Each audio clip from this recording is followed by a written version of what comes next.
The most widely administered and probably most well-known hearing test is your pure tone audiogram, which is just your beep test, as people will know it as. And that's a very important foundation, but it only gives us a very cursory understanding of the hearing loss.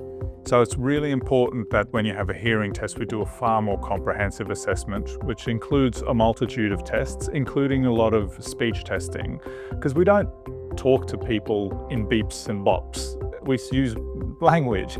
So it's really important that we measure and assess how well you're able to process and comprehend speech, even when it's amplified appropriately for your hearing loss. And the outcomes of a speech test like that can have very important consequences on your hearing treatment.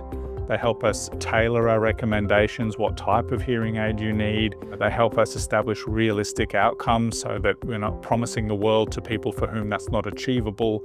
All of these things are really crucial to the success of your hearing treatment, and they're all based on a good comprehensive hearing assessment.